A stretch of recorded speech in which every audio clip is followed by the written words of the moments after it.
An overtime thriller for the ages at Arrowhead. Is anyone beating the Chiefs after their absolutely epic win last night? Josh Allen gave it everything he had. He really did. Did his star status rise despite last night's loss? And an absolute shocker in Green Bay was Saturday, the last time we'll see Aaron Rodgers in a Packers uniform. Good Monday morning. Take him off the screen. That's what people are here for. Jam-packed. Take him off the screen, Jenna. Oh, here. Not here for that. Things up first. Nick, there we go. Thank you.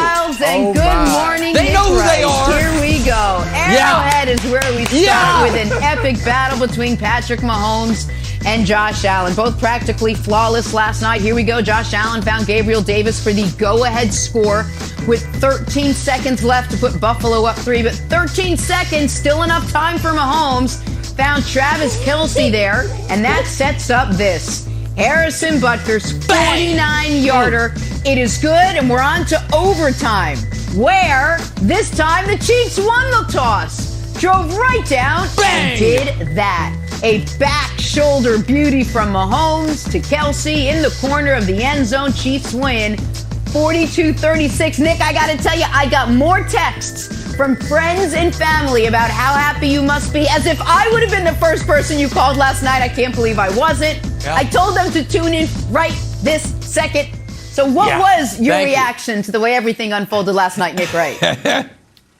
Oh, good morning, everybody. My dear friends, Chris, Kevin, and Jenna. It is such a glorious Monday morning, and there is nothing more perfect than the best football weekend we have ever seen, because that's what this weekend was, being punctuated by the best football player we have ever seen. See, here we go. Winning the day. See, here we go. Oh, is he the most accomplished? No. Is he his all-time quarterback rankings? Take all those, crumple them up, and throw them in the trash. I don't want to actually crumple this up because I'm afraid of it and hang it on my wall after the show. Because everybody knows this. There is not a person watching this show, not one, that if your life were on the line and you were asked, you can have any quarterback, NFL history, for one game, one drive, one throw. Who you taking? The answer from everyone, from the Casey Wolf, the Chiefs mascot, to Gisele Bundchen, is Patrick bleeping Mahomes. And I am not here to gloat, because Broussard has been as confident in the Chiefs as me this year. Not you. Wilds finally, begrudgingly, came around last week. Jenna, even though you might not know what she pulls for me, she cares about me. I'm not here to gloat. These are all my friends and family here.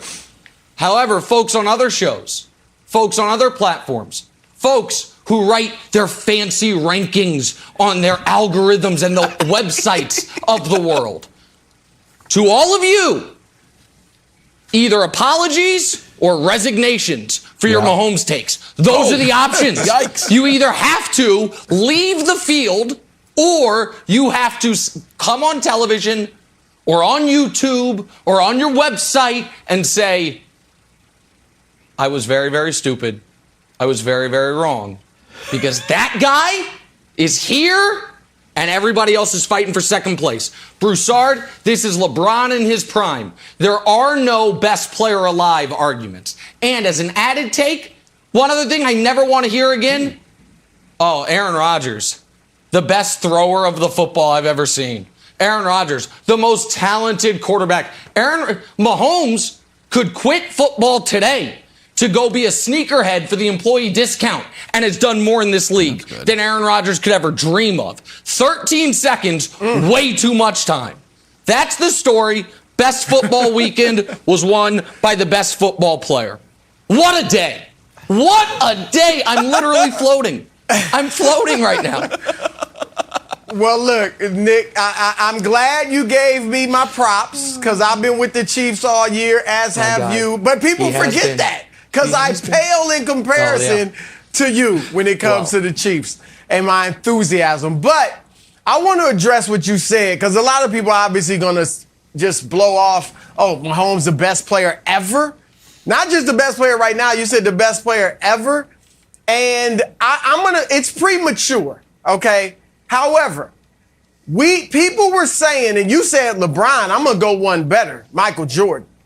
People were saying Michael Jordan was the greatest basketball player ever long before he won 6 rings.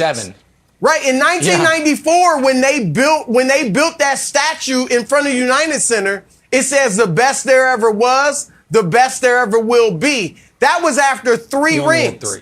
Bobby Knight, coaching Michael Jordan in the Olympics in 1984, said he's the best basketball player I've ever seen. Obviously, Bobby Knight saw all the greats. So I'm not going to completely dismiss what you said. Obviously, when we talk GOAT, he has to win championships and all that. I will say this, Nick, I'm kind of with you in that years ago. I don't know if I said it before you or not.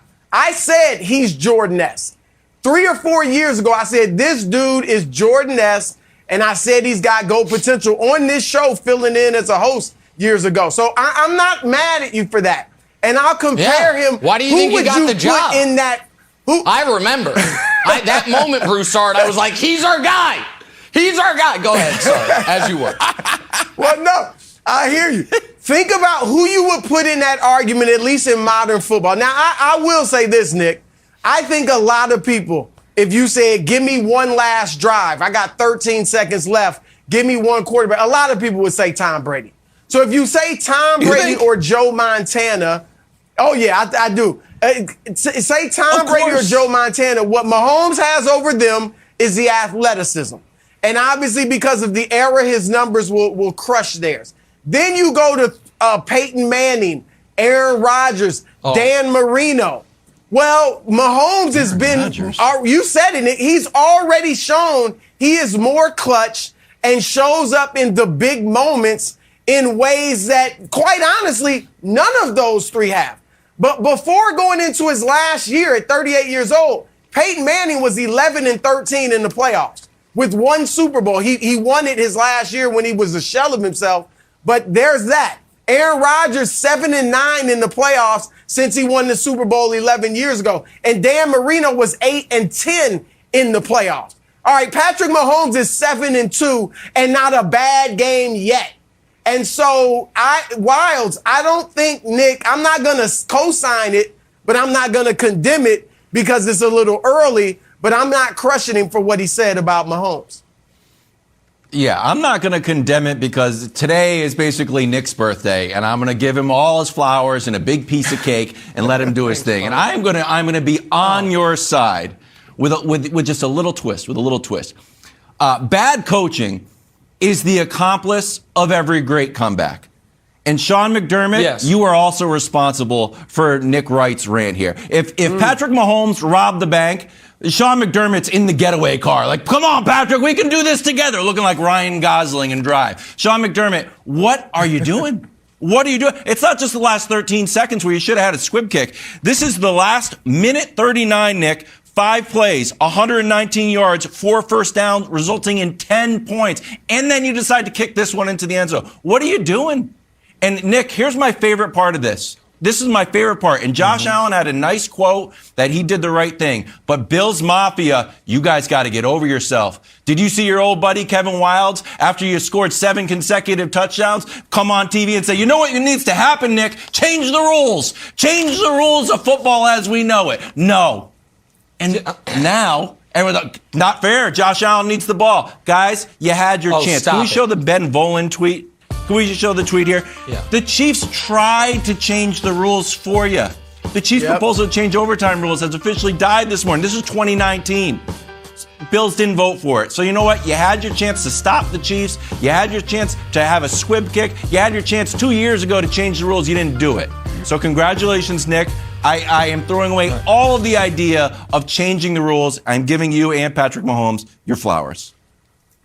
Okay, all right. Very quickly in response to that, then something on Mahomes. First of all, you're absolutely right, Wilds, because the only reason Mahomes hasn't been to 4 straight Super Bowls is because he never touched the ball in that AFC Championship game. The Chiefs said change the rules. Everyone voted against it. There is one way to fix overtime if you really want to do it. The Ravens proposed it. Every parent in America can relate to this. It's the football version of I cut, you choose, which is in overtime, the one team picks where the possession will start, and the other team then picks if they want the ball or want to play defense. It is game theory that demands the most fair outcome. That's first point. Second point, I disagree with you on the squib kick, because the squib kick, people act like that's an automatic. You can mess it up, and all of a sudden the Chiefs have the ball at the 40 with no time going off because you kicked it out of bounds. Well, don't mess it up. The problem is they foolishly thought 13 seconds was not enough time. However, here's the problem. Right.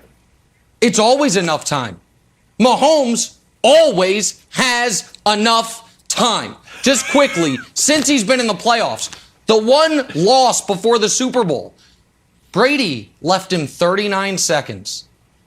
And he got in field goal range with 10 seconds to spare. The next time he played a playoff game, he was down 24-0 with 10 minutes left in the first half and had a lead at halftime. The next playoff game, he was down 17-7 with 6 minutes left in the half and had a lead at halftime. The next time he played a playoff game, he was down 20-10 midway through the fourth quarter in the Super Bowl and won by 11. It's always enough time for Patrick Mahomes. And I understand Broussard said some people would take Brady. Wild's like, oh, you think? Hey, Wilds, I know you've, memory hold it, but Tom Brady, to complete the perfect season, down 3, the Giants left him 39 seconds. And you know what he did with it? Okay. Went backwards 10 yards. So it happened. I'd like to see it happen to Mahomes once. It's a rough day for before Brady. we say anyone could ever do it better. Once you give that guy the ball within a score, you lose. Sorry, you lose. Here's the thing, Nick. He's got to follow this up with the Super Bowl. Period. All this will be way premature. He's got to follow. Next 4? This year. How many are we winning? This year. He's got to win this. Well, I don't want to get into GOAT talk, but he's got to win this year. All right. I don't know if you saw Broussard. They just won. They just won the Super Bowl. As shocking as it is to believe, Nick could probably do 2 straight hours on this, but sadly we do have to break, pay the bills. Another great game down in Tampa was Tom Brady's slow start this season. The Rams sent the Bucs home. The reason the Rams sent the Bucs home, we'll talk about that next. First, back to an incredible weekend of football. Rams, Bucs from Tampa. Rams were up 24 points in this one. Bucs come all the way back to tie it here. Don't underestimate Brady ever. 4th and 1, Leonard Fournette in for the touchdown. But here come the Rams. Stafford to Cooper Kupp. Cooper Kupp sets up a 30-yard field goal try. Matt Gay nails it. As time expires, Rams win 30-27. The defending Super Bowl champion Bucs are done. LA headed to the NFC Championship game. So, Chris Broussard, the way the Rams played, big lead, then relinquishing it, then having to scramble to win, did this team win it, or did the Bucs give it away? Well, it would be easy, Jenna, to say Tampa Bay gave the game away because of the blown coverage by Antoine Winfield Jr. He's a very good player, but he clearly just blew the coverage on that last play that Cooper Kupp, gets the 44-yarder, sets up the game-winning field goal. But that said, I'm going to say that the Rams won this game, that Tampa Bay didn't lose it. The Rams won it because the Rams were clearly the better team all day. And you guys know, in the preseason, I picked Tampa Bay to get to the Super Bowl. I picked them before this game to win it. But the Rams were simply better. They pressured Tom Brady 17 times, sacked him 3 times. The pressures, that's the most he's been under pressure all season long. They dominated the line of scrimmage. Their receivers were clearly too much for the Tampa Bay secondary. And Matt Stafford was having his way as they obviously ran to a 27-3 lead. Even if you want to give the Buccaneers credit for, say, the 3 fumbles by Cooper Kupp and Cam Akers, say they stripped the ball or they forced them, But there were other botched plays by the Rams where they were clearly giving the game away. The only reason Tampa Bay was in it, it wasn't because they buckled down and turned the tables. It was more so because the Rams committed all these mistakes. The botch snap to Stafford, that had nothing to do with Tampa Bay. They didn't score on it, but still. And then remember, Matt Gay missed a 47-yard field goal earlier in the game. And I can't remember the last time I saw a 47-yarder miss short. It was short. It's crazy. Unless there's a windstorm, I don't know when the last time I saw that. So they were being given the game. And I got to give Stafford credit. It would have been easy to fold. You're facing the GOAT. Your team is falling apart. Right. He gets the ball with 42 seconds left and does what he does. So here's the thing, Nick. That's right. You can't give away something you never owned. And Tampa Bay never owned that game. They were trying to steal it. That's good. And if they had won, they would have stolen that game. But they never owned it. So, no, they didn't give it away. So, listen, I feel like the story of this is the Bucs not taking advantage of a Rams meltdown. And to me, the Bucs lost this game twice. Wilds, the first time they lost this game was in the offseason. And you called this, and I will give you credit. They deluded themselves into believing, all we need to do is bring everyone back. You were not some far and away dominant juggernaut last year. You were healthy at the right time, caught some unbelievable breaks on the playoff run, and you won the championship. And listen, banners fly forever. No one can ever take it away from you. But that wasn't some 15-1 team that's like, just bring everyone back. Nobody's close to us. They thought they were. And the moment that they faced some adversity via a couple key injuries, they folded. But the other reason that I think this is on the Bucs is the Rams were actively trying to lose this game. Tom Brady throws that pick at the end of the first half. The Rams, between that moment and the Cooper Kupp play, you have over 31 minutes of football in game time. The Rams lost 4 fumbles, had 2 3-and-outs, had 1 5-and-out, and 1 touchdown on a 28-yard field, on a short field. The Rams were doing everything they could to lose that game, and they still won. So this is what it really should be like is which team lost. And my answer would be both. I mean, one of them's got to win, though, so I guess you move on. But like the one place I will give massive credit is Stafford. Because none of those fumbles were on him. I don't consider this bad snap on him at all. He didn't throw any picks, which was his bugaboo at the end of the year. And he went on the road in the playoffs and played great and made the best throw of his life. Last point, Wilds. Chiefs revenge tour continues, buddy. Antoine Winfield. Okay. Remember the deuces? Remember them? Do you remember those deuces, Antoine Winfield? Revenge is a dish best served cold. Why didn't you chuck up the deuces, Cooper Kupp? Chuck them up at him. Stand over him. Antoine Winfield Jr. He didn't do it. Buddy. Gosh. He didn't do it because it's a taunting call. By the way, I'm going to appeal to the league. Tyreek Hill, that's still taunting, my friend. Throw the deuces. That is taunting. I have a small flag that I keep next to my recliner. Before you give your answer, throw it. Go. Just real quick, let me tell you, I actually emailed the league office, and we can maybe show the screenshot of it later. The reason that wasn't taunting is Tyreek Hill threw up the deuces while he was behind the guy. And if you have the audacity to flash a peace sign to someone you're losing to in a race, they're like, no, that's not taunting. That's just awesome. There's a different word for that. Awesome. I'm behind you in the race, and I'm telling you I'm about to pass you. Deuces. All right, go ahead, Wild. Sorry. Just a technicality. Okay. Here's the thing. We talked about it Friday, and everyone went after old Kevin Wild, said, Wild, you're turning on Tom Brady. I said, I'm not. I said, if Von Miller and Aaron Donald can make Tom Brady feel uncomfortable, the Rams will win this game. And what happened? Well, Dusty pulled up the stat, and it's exactly what he predicted.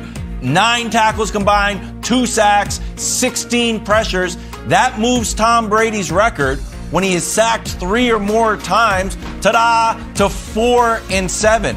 Nick, we talked about this all last week. Once Tristan Wirfs was limping out off of the field Right. during the Eagles game, I said, that's it. Tampa Bay spent a ton of money and a ton of draft picks to get Tristan, or not a ton, but they got Tristan Wirfs. They knew that protecting Brady was paramount to their success. Once you hit Tom Brady, the poor guy got a bloody lip that he is fallible like everybody else. So, Broussard, the question moves here. Do you think this is Tom Brady's last game? I do not. Listening to his post-game press conference and comparing it to how he left New England, there was a certain certainty. Once he was at Gillette, he said, you know what, we're going to see how it goes. But you knew he was leaving. This one, after listening to him, although I think it would be okay to leave, I think he's coming back. Do you think he's coming back, or we have seen the last of good old Tom Brady? I think he wants to come back. But, Tampa Bay, what are they going to look like next year? What type of team are they going to have? They may lose some guys. So I think he's going to take his time, sit back and see what they do. Obviously work with them to try to get some top players in there. If they don't have a team that he thinks can win the Super Bowl, I think that could impact his decision, because obviously that's all he's playing for at this point. But I do believe whilst he wants to come back, we saw his tweet. I don't know if we have it. His tweet after the game, but he had a hashtag keep going. So it sounded from the tweet, there it is, now we look back on an incredible season, learn our lessons, and get up because even greater things are coming. The Brady brand, TB12, what greater things are coming? I think he's talking about on the football field. Crypto. So yeah, he wants to come back. And there was a quote that they posted from Brady during the broadcast where he said, you'd like to go out with a Super Bowl win. I don't know if that's this year or not.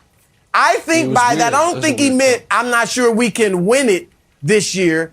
I think he meant if we win the Super Bowl this year, I still got a lot left. I still feel great. I don't know that would mean I'm going out on top this year after I win the Super Bowl. So I think his competitive juices are as great as ever, Nick, and I think he'll be back.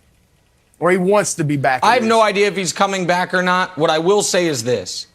This would be as close to going out on top as a player could.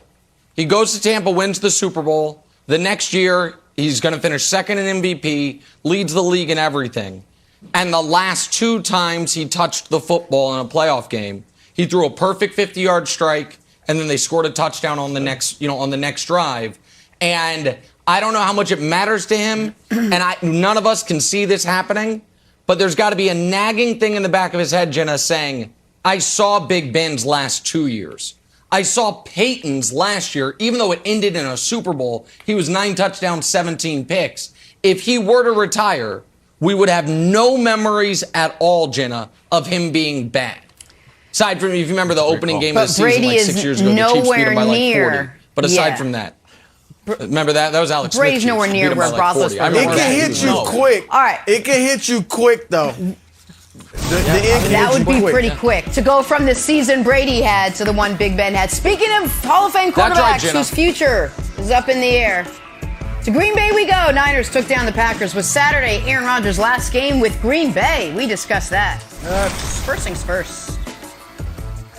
Head to Lambeau. Niners, Packers, and Green Bay special teams, a huge part of the story Saturday night, or the lack thereof. Niners' only touchdown of the game came on this block punt. Tied it at 10 with under 5 minutes to go. San Francisco got a defensive stop, and then right after this, let us enjoy it, set up Robbie Gould's 45-yarder. In the snow, the wind, the cold, the frigid tundra nails it, and the Niners are moving on as the 1-seed Green Bay Packers are done. As for Aaron Rodgers walking off the frozen tundra, many wondered if that was his last time doing so as a Green Bay Packer. Obviously, a lot of decisions to be made. There's a lot of players that whose futures are up in the air. Definitely it'll be interesting to see which way some of those decisions go. And, but I'll have the conversations with Brian and, in the next week or so and get a little bit more clarity and think about my own future and how much longer I want to keep doing this. And I don't want to be a part of a rebuild if I'm going to keep playing. So a lot of decisions, in the next couple of months. Just a gigantic question mark seemingly tattooed above Aaron Rodgers for the last, year and a half. Nick, how does the loss impact Rodgers' legacy, this loss? Oh, this is a crushing one. The only silver lining is that gorgeous Prada winter coat he was wearing. I might buy myself one of those with the money I made betting against the Packers. Niners +6. Thank you very much, Aaron Rodgers. Let's gobble that one up. So here's the deal. You scored a touchdown on your opening drive. You are moving the ball on your next drive, and Mercedes Lewis fumbles. On your next 5 drives, if you take out the 75-yard busted coverage to Aaron Jones, they ran 20 plays and gained 22 yards. That can't happen. But despite all of that, they absolutely had a chance to win the game if Rodgers can make one play. And before we even show it, let me remind you, last year, NFC Championship game, critical third down, instead of making the right play, running the ball, he tries to force it to a double-covered Devontae Adams. Yep. Yesterday, after the blocked punt, 3rd and 11, what happened? Or 2 days ago, I don't know, all the days run together. Now we can show it. Allen Lazard is as open as imaginable right there. You make that throw, and guess what? You've survived. You're going to win the game. You're going to have the ball past midfield, 3.5 minutes left. You can end up kicking a field goal. Instead, he did what he was doing all game. He threw 27 passes. 21 were to Adams or Aaron Jones. Yep. Everybody else, he threw to 5 other guys. 4 of them got 1 target. 1 of them got 2 targets. The Niners have a bad secondary, but you can't take advantage of it if you're throwing to the one guy who's double-teamed the whole game. So, Broussard, this is, I think, the single worst loss of Rodgers' career. And it is absolutely the type of loss that when you're talking about the greatest of the greats is a legacy changer. I think it's a killer for him. Wow. I agree with you totally. He completed 20 passes, Nick, to your point. 18 of them were to Devontae Adams or Aaron Jones. He didn't spread the ball around. He wasn't even looking for the other guys, and you just illustrated it there where he missed Lazard on that late play. But I think this busted 2 myths that have surrounded Aaron Rodgers. All right. Myth number 1. Oh, if he were in New England instead of Brady, he would have more championships than Brady. No, he might have more than 1. I'll give him that. He probably has more than 1. But he wouldn't have more championships than Brady. He wouldn't have 6 like Brady won with Belichick in New England because Aaron Rodgers, as illustrated yesterday or Saturday, does not rise to the moment like Tom Brady does. It's as simple as that. All right, myth number 2. All right, and even you can throw in a Patrick Mahomes does now. All right, myth number 2, that we can blame the reason Rodgers doesn't have more than 1 Super Bowl appearance, let alone win, is because of his defenses over the years. Okay, sure, there were many times that the defenses didn't show up, or even, Mike McCarthy for that matter. All right, but if you look at a lot of those games, Rodgers didn't show up either. Okay? When they lost in 2016 to Atlanta, everybody points out they gave up 44 points. Yeah, but they were down 24-0 at halftime. So the defense wasn't getting it done, 24 points and a half, but neither was Rodgers. 0 points and a half, and they were down 31-0. Go back a couple years when they lost to San Francisco in 2019. All right? They're down 27-0 at halftime. Again, what are you doing, right? If you look at his playoff history, there are a lot of games where he had either a bad first half and a good second half, or a good first half and a bad second half. I think back to that loss against Seattle years ago in overtime, I think it was, when he was very good in the first half, fell apart in the second half in overtime. So you begin to look at these things now with Rodgers, and he just it's obviously the special teams failed him. But you've got to produce more than 10 points. I get it. San Francisco's rugged. The defense is great, Wilds.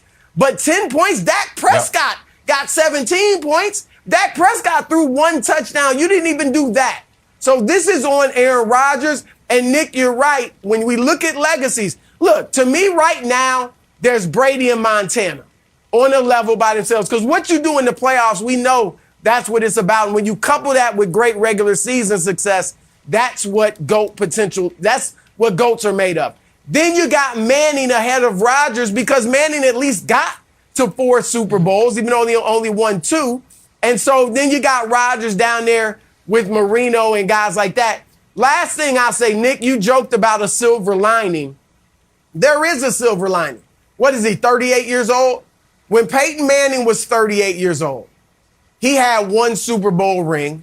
He was 11-13 in the playoffs, okay? He went that last year, he goes 3-0, they win the Super Bowl. Now he has a plus 500 playoff record, and we remember him as a 2-time Super Bowl champ, not as a guy that fizzled a lot of times in the playoffs and underachieved, similar to Rodgers. So he's got time, Wilds, to rectify this, but for now, his legacy it took a hit.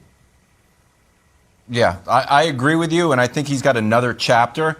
And, Nick, I think there was 5 teams that won this weekend. 5, yeah, 5. I think the Rams won, the Chiefs won, the 49ers won, and the Bengals won. Also think the Steelers may have won. Because I think that was the last game we see from Aaron Rodgers in Green Bay. And when he looks around, says, how have all the other great quarterbacks ended their careers? Or what was their next step? Well, Montana and Favre, they got to conference championships. Peyton Manning left. He went to a Super Bowl, won a Super Bowl. Tom Brady left. He won a Super Bowl. Matthew Stafford left. Looks like he could be headed to the Super Bowl. Why am I going to stay here when there's other teams that are willing to sort of build around me, make me the star? Why wouldn't you go team up with Mike Tomlin? Maybe bring Devontae Adams with you. Packers are going to be already projected to be $40 million over the cap. He tweeted out his last dance thing with Devontae earlier in the year. I don't think it's that much of a mystery that he wants out. I think Pittsburgh would be the perfect spot for him. So I do think there is another chapter in his legacy. I think it should be in Pittsburgh. I think Pittsburgh actually is the perfect spot. But I also, and we're going to have plenty of time to talk about, Rodgers' future. He said, Broussard, I don't want to be part of rebuilding. You guys had the best record in football. You were the number 1 seed. And you just lost this game because you scored 10 points. I understand. I understand Rodgers has attempted to become very media savvy, and I'm very happy for Throw Rogan in that regard. However, this one's got to sit on him for a minute, Broussard. This one's got to sit on him for a minute because in all those playoff games, you're right. This is the first playoff game of his career. He didn't get to 20, and you needed 14 to win. That's a tough one. That's a tough Jimmy G. Look, you run into Jimmy Pittsburgh G. Pittsburgh is a nice fit. There's no doubt about that. But remember, and Nick, you pointed this out in the back, you go into the conference with Patrick Mahomes, Joe Burrow, Josh Allen, all these young guns, Lamar Jackson. Yeah. So I think the perfect fit is New Orleans. But I don't know how they get it done. I don't think they have enough to trade. They're worse cap New Orleans, space. if Sean Payton stays there. Right. They're in a worse cap situation than Green Bay. If Payton stays there, I like that. Yeah, it's tough to get there, but I'd like to see him play there with Sean Payton. I don't want that for Jameis. Poor Jameis. Everybody's Jameis will land on his feet. Waking up this morning a winner yet again. All right, Knicks somehow carved out a little time to watch the NBA this weekend. LeBron, Lakers Heat. LeBron carrying the Lakers yet again, 33 points, 11 rebounds. Not his best shooting performance, though. Lakers lost. They now dip below 500, so no medal for Bron. But, Nick, which 3 guys turned in podium-worthy performances this weekend? Jenna, you're an incredibly honest person. However, you did tell one lie. Nick Wright did not carve out time to watch the NBA this weekend. It's the greatest weekend in sports. We're watching divisional football. Let's find out who won medals, though, because NBA games were played. Bronze medal, come on down, Joel Embiid. Look at it. Listen, awesome. Embiid should be the MVP. I don't know if you guys saw Steph Curry 5 of his 6 worst shooting nights of his career have come this season. Stop it with Embiid. Jokic and LeBron's teams aren't winning enough. Joel should be MVP. I say that with the authority of not having watched this game. Silver medal. Oh, Luka. Oh, you know what they always say in Slovenia? Nothing more dangerous than an in-shape Luka Doncic. In Slovenian, it sounds better, rolls off the tongue. 37, 11, and 9, and one of the greatest passes you'll ever see, but it's not in the highlights. Gold medal, Jason Tatum. Jason Tatum. You know, remember when he said he was modeling his game after Kobe? I think he might have been modeling his game after my guy J.R. Smith. Hey, worst three-point shooting stretch of his career. You know how you break out of it? Shoot 14 of them things and score 51. Shout out to Jason Tatum. There's a medal stand. God, those were some good games. I should have watched them. There it is. Good from the weekend in the NBA. It's a great medal stand. I missed some good games. You did, because you spent so much time watching and rewatching the Chiefs all night. Back. Speaking of, Mahomes might have a new nickname after his heroics last night. Andy Reid explained why after the game. Take a listen. We're back. Do you have any special advice to Pat right there? Do you have any words for him at that point when Buffalo took the lead for the last time? Yeah, when it's grim, be the Grim Reaper and go get it. First things first, back at Arrowhead, Bills-Chiefs. Bills up 3 with 13 seconds left. Sean McDermott opts to kick it deep. McDermott, what are you doing? But 13 seconds, we learned still enough time for Mahomes to lead a game-tying drive and 2 quick plays to Hill and Kelsey to set it up. It's the other one, Harrison Butker from 49 yards out and splits the uprights. Chiefs go on to win 42-36 in an absolutely wild one in Kansas City. Mike Vick is with us this morning, but Wilds, I got to start with you. Were the final 13 seconds of regulation more about Mahomes' brilliance or McDermott's mistake?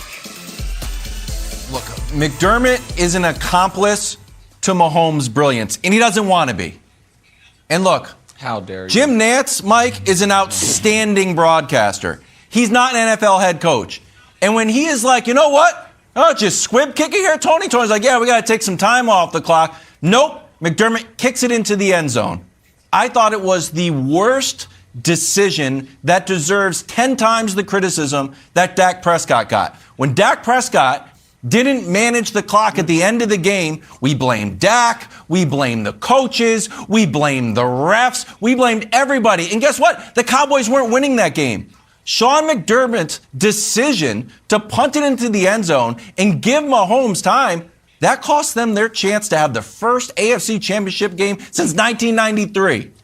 And after the game, he's like, we're talking about execution. I thought it was a terrible decision to leave Mahomes that much time. And I know we're all saying it's 13 seconds. It's 10 seconds. Called timeout with 3 seconds left. So I thought it was a terrible decision. Mike, what did you think about the decision to just kick it into the end zone? Yeah, it was a bad decision because if you squib it, you at least get 3 seconds off the clock. That's 3 seconds less than what the Chiefs going to have to operate. But, you know, this is more so about what the Buffalo Bills didn't do on defense because, you know, when you leave that much time, when you got that much time on the clock, and it's not a lot of time, but you got 3 timeouts, that was the deciding factor. So you have to play defense the way you've been playing defense all game. So what if they get behind you? They play 2-man coverage. So you just kind of keep everything in front of you. Just don't give them, you know, open space and give Tyreek, you know, free running lanes. And because all they have to do is just dump it down, you know, 15 yards and you at midfield. So, you know, they got timeouts. And then they got one of the best kickers in the game in Butker. And I know they knew that, you know, going into the game based on the scout report. So that's what did it for them. You got to play up. You got to know that they got, you know, 3 timeouts in their pocket, and they got one of the best kickers in the game. All right, let me defend McDermott for a moment here, because the only reason this is being looked at as a gaffe is because Patrick Mahomes is the only quarterback in football history where 13 seconds is plenty of time. And I think what McDermott was thinking was, would I rather trust the number 1 defense in the league is not going to give up 40 yards in 2 plays, or that my kicker, who just last week missed a couple extra points, is not going, because the squib kick is not automatic. If you miss squib it, a Chief guy on that second line, it can hit him in the chest. He falls on it. Now, yeah, you ran 1 second off the clock, but you have the ball at the 40. You might go off your foot wrong, goes out of bounds. Now it's no time off the clock. You have it at the 40.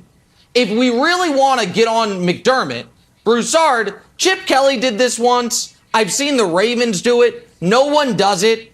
There's a hack to where the Chiefs would have had no chance. And that is, once you kick it through the back of the end zone and you have all your corners on the play, at the snap of the ball, tackle every wide receiver. That's defensive holding. It's 5 yards, but the clock runs during the play. You can do that 3 times. And then the Chiefs have to kick it or do a Hail Mary from their own 40. They could have done that. That's next level stuff. And by the way, NFL teams, I am available for consulting. Actually, no, only for the Chiefs. I would only do it for the Chiefs. These other teams don't deserve this brilliance right here. That's the way to do it. But the other thing, Broussard, if we're being honest here, McDermott's biggest mistake was not realizing he's up against Thanos. His biggest mistake was not realizing I am up against a superhero. And that any time is too much time. And listen, I'm not going to kill him for it. The Chiefs needed 2 perfectly executed passes and a 50-yard field goal from a guy who had missed a field goal on an extra point. I'm not going to kill McDermott for it. In fact, I appreciate him for it quite a bit. Oh, yeah, exactly. Look, to your point, Nick, we've never seen that happen, right? 13 seconds. You march down the field. Now, we've seen a lot this year. 37 seconds, Aaron Rodgers. Stafford just did it yesterday in 42 seconds or whatever it was. So we've seen stuff happen, but 13 seconds is otherworldly. And I'm convinced that Sean McDermott, like just about everybody else, at least all the Bills and their fans, thought the game was over. I really believe he thought the game was over, which is why he didn't squib it. Or you could have kicked off, not into the end zone, say to the 5-yard line, and made them either fair catch it, and now they got a lot longer to go to get to the field goal position. Yeah. Or if they run it out, they take up time on the clock. So he could have done that, Nick, and not risk the squib kick. But here's what stuck out to me, Mike. When I saw after Josh Allen throws that touchdown, they go up, 13 seconds left, and they showed Mahomes on the sideline. No emotion, cool, calm, collected, just got up and started throwing the football, if I remember correctly. And he looked like they had 13 minutes left. He looked calm, like we got this. We got plenty of time left. Like no panic whatsoever. He didn't throw bombs, Mike, down the field. He threw the 2 short, or not short, but 2 passes they needed to get into field goal range. So I think Mahomes, to your point, Nick, just showed tremendous poise in that moment. But McDermott thought it was over. That's my feeling. Go ahead, Mike. And in the Andy Reid's offense, I don't know if he still has these last 5 plays that we used to always practice, and they was always for the end of the game, end of the half, more so, for the end of the game. And I didn't recognize some of those last 5 plays, but we practiced those plays at the end of every Saturday walkthrough. And you just never know when those plays are going to come into effect. Those plays was the last 5. Some of the plays are deep, some of them are short. And you just find ways to get the ball into the hands of the guys based on what the defense is doing. That's a situation where the last 5 came into play, and that's something to be celebrated for the Kansas City Chiefs, because I know that was the case. And you only use those plays in situations like that, not normal plays. So Kansas City Chiefs, great job for them, and well-coached football team. That's what needed to happen in those moments. See, here's the thing that bothered me, Mike. And Nick, I'll throw it to you. The Chiefs came out with a game plan that was like, who's not going to beat us? Stephon Diggs. He's not going to do it. He ended the game with 3 catches, 7 yards. He's one of the most electric receivers in the league. And they had a plan like, if Gabriel Davis scores 4 touchdowns, so be it. That was the plan. Didn't really work in that regard. What drove me crazy is, there's 13 seconds. Surely, can you have someone else beat you other than Travis Kelce and Tyreek Hill? Just anybody. You want to have McCole Hardman? Let's talk. But that's anybody else. The idea that those guys that's the got problem the with ball having two of those and guys. gashed the Bills was so frustrating. Yeah. Go ahead. But that's the problem with having two of those guys. The first play was a brilliant call by Andy because he knew they'd give him the underneath stuff. And the second call, again, Mike said they practice it. And Romo showed why it got open after the play, how they were stacked on the right side. It's hard when you have Kelce and Hill. I want to say one other thing about McDermott, and then last point about Mahomes. I don't know if this is in McDermott's head, Wilds, but the last time the Bills were in a situation like this, they didn't kick it out of the end zone. And the Music City Miracle happened to them. So sometimes there's a, that team could have kicked it out the end zone. Instead, they tried to do what you guys are talking about. Oh, let's grind clock. And all of a sudden, you got a Music City Miracle and poor Wade Phillips, my old buddy, standing there like, the hell just happened to us? So, and again, I know that's 20 years ago in a different team in a different situation. No, I think it's a factor. But I wonder if it's there. But the other part of this is even after all of that, you had the number one defense in football against Patrick Mahomes, and he sliced you up on the final drive of the game like it was nothing. That decision did not lose in the game. The number one defense in football. Mahomes last week, Defensive Player of the Year, TJ Watt, hold these 42 points. Number one defense in the football yesterday, hold these 42 points. I'm not saying the Bengals need to get ready to hold. It's a lot of things to hold. Packages, 42 points, touchdown. But, hey, Bengals, hold these 42 points because it's coming on your head. Let's go, Jenna. It ain't going to work, Let's Nick. go. It's not going to work, Nick. Back at Arrowhead, Bills Chiefs.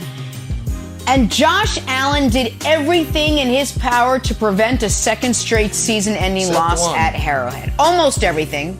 Threw for 320 yards, 4 touchdowns. His only mistake, honestly, was the call on the coin toss. Mental note, always go heads. He lost the coin toss, lost the game.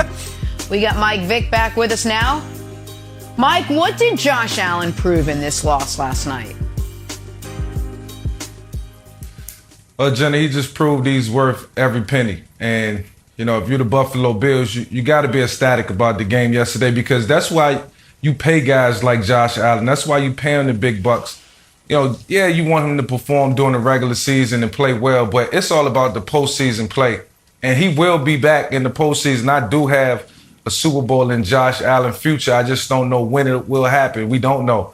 But the defense will continue to get better. I do like Sean McDermott as a defensive coordinator, and I think they will continue to get better players and personnel.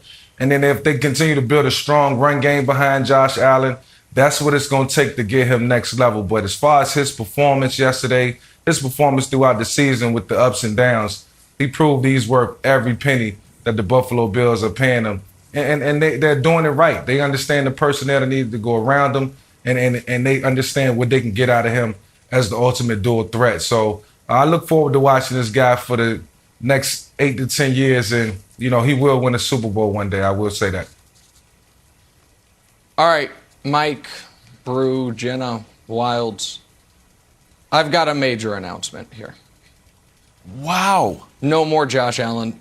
No more Josh Allen slander from me. I tip my Wow. What a day. He was great. No more graphic? Great. Listen. No more Magic Mountain? He was... Magic Mountain? Nothing? He deaded the Magic Mountain stuff. It's a great graphic. It's a great graphic. The graphic is great. It was 2 years of glory. But when I said this week, what comes right after the biggest peak is the biggest fall, and he follows up the biggest peak with an even higher peak. I know technically he didn't have a higher passer rating. That was the greatest game he's ever played. And what a moment. He was, as someone who was rooting for the other team, he was terrifying. Okay? So I tip my cap, sir. He was terrifying throughout the game, and there's no slander from me you're going to hear. Now, obviously, you got to call heads. He blew that. I mean, he'll have to live with that. But aside from that, he was great. So I will say that. Now, Wilds, a little bitter with the sweet. What also has to be said is the next step for him is making sure games like this, on years the Chiefs stumble, are in Buffalo. And this game would have been in Buffalo if Josh Allen and the Bills could have scored 10 points against the Jaguars. Right. Or making sure you don't have to play the Chiefs in round 2. You play them in round 3. And the Bills would have been the 1 seed if he could have got in from the 1 yard line against the Titans. So the stuff about the up and down was real. And I don't think the Chiefs win that game if it's in Buffalo. I think Arrowhead carried the Chiefs at spots in that game. And that game is in Buffalo if the Bills had beaten the Jags. So listen, Mahomes is here, and there's about 5 quarterbacks fighting to be the second best guy. If Allen wants to be the second best guy, he needs to. The peaks are already as high as anyone other than Patrick, but he needs to make sure the valleys are not quite as low. But I'm retiring the Josh Allen jokes. He was sensational, and I give him all the credit. Until next season. See, look at this. You tune in, you see real personal growth on this show. Some sports takes and some real personal growth. Good for you, Nick. Broussard, looking at everything through a Patriots lens, as I do, I was terrified of Josh Allen. And I saw my future, and I was like, am I going to be on the outside looking in at these deep playoff runs as Josh Allen and the Bills just are there year after year after year? But, question for you. Josh McDaniels once was offense coordinator for the Patriots. Said, you know what? I'm going to be a head coach. I'm going to leave. I'm going to go to Denver. Didn't work out. Didn't have Tom Brady. Came back to New England, much more fun. If you were Brian Daboll, head coach, hot head coaching prospect, maybe I'll go to Chicago. Maybe I'll go to New York. Maybe I'll go here, there. Are you sure you want to leave Josh Allen without another Super Bowl? He's got plenty of 5 Super Bowls with the Patriots. Do you think would you leave Josh Allen? Because that's the only hope I think I have, that the Bills and Josh Allen, like Leslie Frazier leaves and Brian Daboll leaves, so maybe that team is not quite built the same. That's, I think, the only hope I have as a Patriots fan. So if you were Brian Daboll, would you stick with Josh Allen knowing that you got a special guy, or would you go and take the head coaching job? Nah, I would take the head coaching job, assuming that's what Daboll wants, which I believe it is. I mean, you got to take the head coaching job.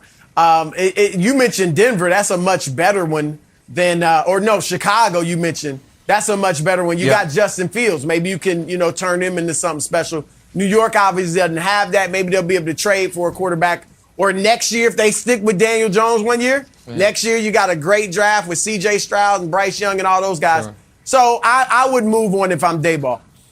Let me say this, Nick. That was cute. It was nice. It was a nice moment of humility in a day of you being obnoxious because your Chiefs won and all that. I'll believe it when I see it next season. All right, because I think the Magic Mountain graphic and all, because I think it's mind games with you. You like to get in the minds of Buffalo Mafia. You like to get in the head of Josh Allen. So I'm not so sure you've retired that, but we'll see. Here's what Josh Allen, and here's another thing for you, Wilds, to grab a hold of. You hate to look at it this way, but I think it's something that they got to look at. Josh Allen is the best dual threat quarterback in the league, with all due respect to Lamar Jackson. And I mean, Kyler, we'll see if he stays healthy. But because he's such a better thrower than Lamar, and he runs, I mean, you saw him running over guys. I can't remember which Chiefs defensive back got hurt because Josh Allen ran him over yesterday. But Mike, they got to be careful. Like, that was great. It would look good. He had 68 rushing yards, led them in rushing. But I remember Cam Newton, and Cam didn't throw it like Josh, but Cam Newton was like that, right? Running the ball, and you saw after several years, all that running got to him. And they weren't like you, elusive. They were taking shots and running guys over like a fullback. And so if I'm Buffalo, I love Josh's running, but I'm saying, hey, God, there's nothing wrong with sliding every now and then, especially in the regular season. Mm-hmm. So that's something they have to watch out for, so he doesn't, in 5-6 years from now, he isn't banged up and can't do what he can do today. Yeah, Josh Allen, Kyler Murray, Lamar Jackson, all those guys, include myself, come year 5, 6, 7, you don't want to run and take that punishment anymore. You run to gain yards. You run not to be elusive. You do it just to keep the chains moving, slide and get down. As you mature, you start to take care of your body more, and you don't want those hits. You're really not about that action. So I expect to see those guys mature, especially in the run game as time goes on. On Sunday, the NFC Championship presented by Intuit TurboTax Live is on Fox with a clash between division rivals Jimmy Garoppolo and the 49ers taking on Matthew Stafford and the Rams for a trip to Super Bowl 56. It all kicks off 6 Eastern, 3 Pacific, only on Fox and the Fox Sports app. All right, moving on for the stories. Start your morning. Sponsored by Ram Trucks, built to serve Bills Chiefs. Here we go. Josh Allen looking and finding Gabriel Davis. That's your go-ahead score with 13 seconds left to put Buffalo up 3. That's pretty comfortable. No, not for Patrick Mahomes. Travis Kelce. And that sets up Harrison Butker's 49-yarder. That is good. And we're on to overtime. Chiefs won the toss. They drove right down and they did this. A back shoulder beauty from Mahomes back to Kelce in the corner of the end zone. Absolutely unbelievable. Chiefs are moving on. 42-36, your final. Nick, go ahead, buddy. What was your reaction to what unfolded last night? Jenna Wolfe, you know what this weekend always is to me. It's my favorite weekend of the year, and this year it truly delivered. It was the best weekend of playoff football we have ever had, and it was punctuated by one of the best games we've ever seen, being won by the best quarterback anyone has ever laid eyes on.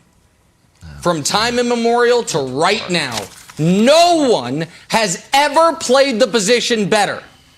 Now, if he stopped playing, would he be the greatest quarterback of all time? No, because accomplishments must matter. I get that. But that's not what I'm saying. Okay. Who's the best quarterback to ever play? Who's the guy, if your life was on the line and you could have one game, one drive, or one throw? Everyone is picking. Up to and including probably Tom Brady's own kids. They're like, Daddy, I love you, but did you see Patrick last night? They're like, yes, we did. I get it. Don't worry about it, kids. Listen, he's the best anybody's ever seen. The idea that 13 seconds Broussard is too much time, that's true in basketball, but not in football. But it's a very apropos that it's true in basketball. Because for the next decade, the best quarterback alive discussion is not a discussion. It's like LeBron in his prime, where everyone's fighting for second place because you can't have a discussion about first place. And that means Broussard, and I'm trying to be kind today. I said nice things about Josh Allen.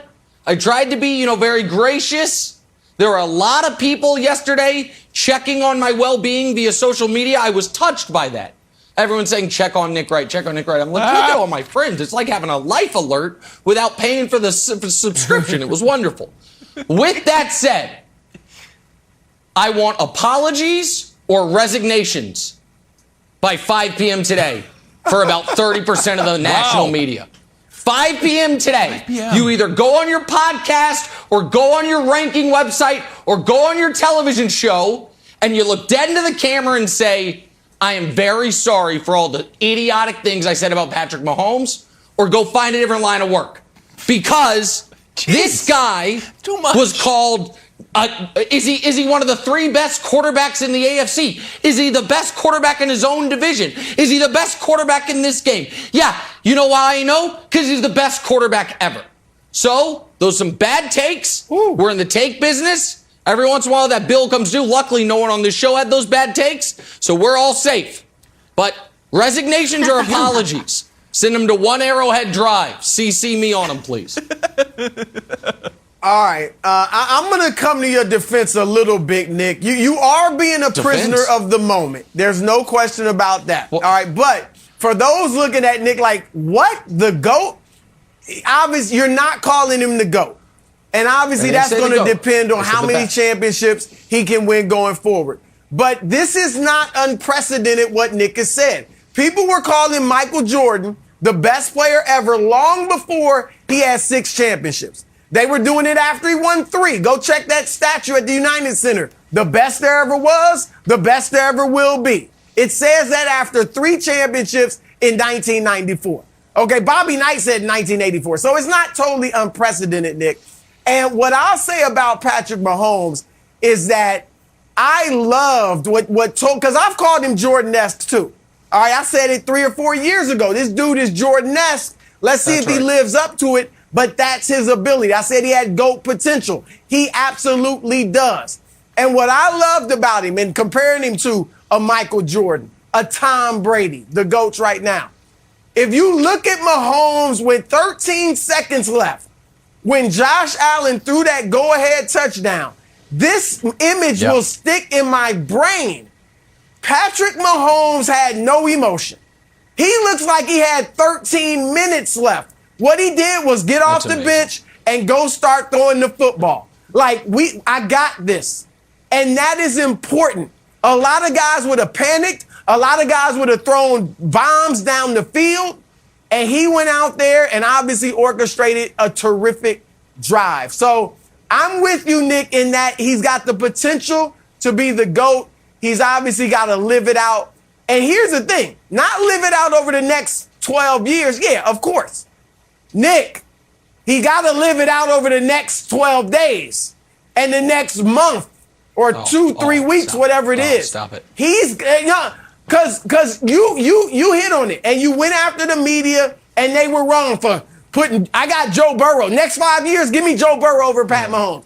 Next 5 years, give me Justin Herbert. Give me Josh Allen. They were wrong for all of that. But if he goes next week and loses to Joe Burrow, all of that chatter is going to continue. So Patrick Mahomes, as great as he was, Wiles, on Sunday, he's got to go out and finish the deal by winning the Super Bowl. Yeah, I totally agree with you. And Nick, I know you're trying to stay in the moment. Be careful about Aaron Donald and Von Miller. That's going to be the recipe for disaster for the Chiefs. I know we're going to stay focused in the moment. Lost 6 in a row to them. Well, that's wow, lost 6 in a row to the Niners. A lot of W's for Jimmy G. All right, I have a quick message. All he does is for win. Sean McDermott. Sean McDermott, why do you hate me so? First, you destroy my Patriots, not once but twice. And then, hey, should we squib kick? Should we burn maybe 1 or 2 seconds off the clock so we don't give Patrick Mahomes the ball? No, let's just kick it into the end zone. Nick, I thought this was a terrible decision, and we ripped Dak Prescott for not handling the end of the game correctly, not sparing himself a second. Travis Kelce catches this ball and calls timeout with 3 seconds. So Patrick Mahomes really only needed 10 seconds to go 44 yards. And I know you think Patrick Mahomes is the greatest quarterback of all time. Was a little part of you like, thank you, Sean McDermott. Thank you, Sean McDermott, for making a tactical mistake. Yes, I'm glad they kicked it out of the back of the end zone than doing a successful squib kick. But Sean McDermott, understandably, in my opinion, trusted the number 1 defense in football that they could guard for 12 seconds rather than trusting his kicker. I don't blame him for that, especially because Buffalo, remember they kick it short 20 years ago, all of a sudden Music City Miracle's happening on their head. Like sometimes damned if you do, damned if you don't. But the moral of the story is it's always enough time as long as there's any time. Mahomes' first year in this league, after the D Ford offsides and Brady drives down the field, puts the Patriots up 3 with 39 seconds left. Mahomes gets him in field goal range with 11 seconds to spare. They then don't touch the ball. By the way, the Chiefs then said, let's change the rules. Make sure everyone gets the ball in overtime no matter what. The whole league voted against it because the whole league was like, well, no, that would mean in overtime we have to defend Mahomes. We're not into that. So they didn't. So don't blame the Chiefs. They tried to change the rules. Y'all wouldn't let them. Sucks for you guys. Then next year, they're down 24-0. With 10 minutes left in the first half. Is that enough time? It's enough time to lead at halftime. The next game, down 17-7 with 10 minutes left in the first half. Or 6 minutes left in the first half. Is that enough time? It's enough time to lead at halftime in the AFC Championship game. The next game, they're down 20-10 with 8 minutes left in the fourth quarter. Is that enough time? It's enough time to win by 11. Last week, down 7-0 to Defensive Player of the Year. Is that enough time? It's enough time to hang 42 on TJ Watt. Oh my God, they're down with 13 seconds. Is that enough time? Enough time to hang 42 on the number one defense. Y'all blew it. Y'all had your chance. You blew it. Nick. You earned this by watching really hard. Undisputed starts right now. Have a great day.